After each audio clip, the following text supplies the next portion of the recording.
और सार। एक बार एक नगर में बहुत बड़े ज्योतिषाचार्य रहते थे। उनकी भविष्यवाणी इतनी सटीक होती थी कि दूर दूर तक उनकी ख्याति फैली हुई थी। दूर दूर से उनके पास लोग अपने बच्चों के शादी विवाह या व्यापार संबंधी और अन्य घरेलू चीज़ों के लिए उनसे जानकारी लेने, सलाह लेने के लिए आते थे। और वे ज्योतिषाचार्य जी भी अपने आने वाले कस्टमरों को सही समाधान दिया करते थे। एक बार की बात है, किसी दूसरे नगर से एक सेठ वहां पर अपने भविष्य जानने हेतु उनके पास आते हैं। संयोगवश उस समय आचार्य जी विश्राम कर रहे थे, तो उनके एक सीनियर शिष्य ने उनका अभिनंदन किया और उनसे आने का कारण पूछा। सेठ जी ने बताया कि ईश्वर की कृपा से सब कुछ बहुत अच्छा है और घर में सुख शांति है। मैं तो बस यहाँ पर ये जानने के लिए आया हूँ कि मेरे भविष्य में आगे क्या है, जैसे कि मेरी आयु कितनी होगी, मेरे बच्चों का भविष्य कैसा होगा। उनकी बात सुन उस शिष्य ने कहा कि सेठ जी, गुरुजी तो अभी विश्राम कर रहे हैं, यदि आप चाहें तो आपका भविष्य मैं आपको बता दूं। सेठ जी किसी गंभीर समस्या के लिए तो आए नहीं थे। उन्होंने कहा, ठीक है, गुरुजी को विश्राम करने दीजिए और आप ही मेरे बारे में बता दीजिए। उस शिष्य ने उनसे कुछ मौलिक जानकारियां ली, मसलन उनका नाम, उनका जन्म स्थान वगैरह वगैरह। और जब सेठ जी ने वो सारे उत्तर दे दिए तो उन्होंने अपनी गणना शुरू की।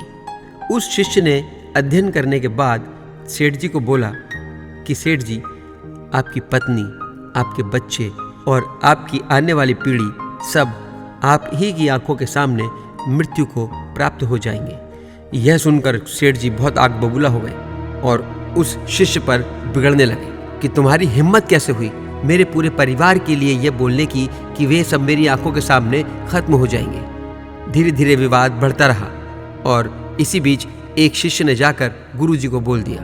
गुरुजी नीचे आए, उन्होंने विवाद को शांत किया और पूरी बात को तसल्ली से सुना। जब सारी बात उन्होंने सुन ली और अपने शिष्य को बोले कि मुझे इनकी कुंडली दिखाओ, शिष्य ने वो जो अध्ययन किया था वो कुंडली अपने गुरुजी के सामने रख दी। गुरुजी ने देखा, थोड़े ही समय में वे सारी बात समझ गए। दरअसल बात ये थी कि उन सेठ की आयु बहुत लंबी थी और उनको इस संसार में काफी अधिक समय तक रुकना था। यह समझते ही गुरुजी ने उन सेठ जी को शांत किया और उनसे बोले कि मैं आपसे जो मेरे शिष्य ने कहा इसके लिए क्षमा चाहता हूँ और मैं आपको बताता हूँ कि सेठ जी, आपकी आयु बहुत लंबी है। आप अपने बच्चों के सारे सुख वैभव अपने सामने देखेंगे।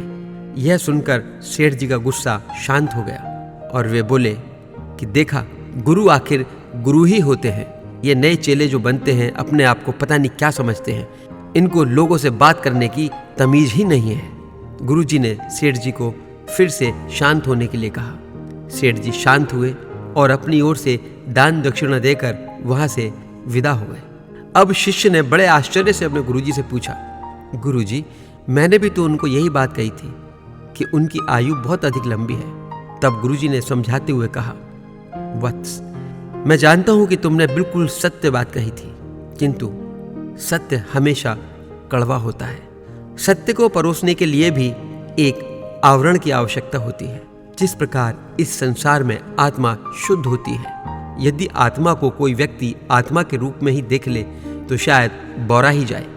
इसलिए उस आत्मा को भी एक शरीर रूपी आवरण की आवश्यकता होती है।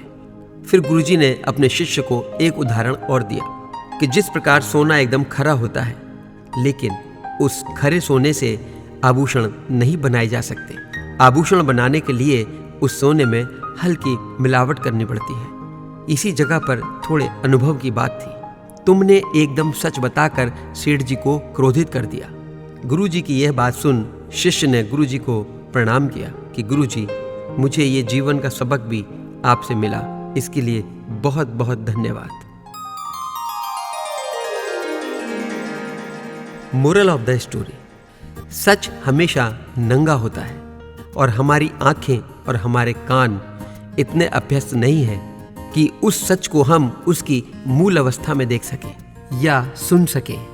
इसलिए सच परोसने के लिए भी एक आवरण की आवश्यकता होती है, क्योंकि इस संसार में सच जानना तो हर कोई चाहता है, लेकिन उसे स्वीकारना बिल्कुल नहीं। जय श्री राम।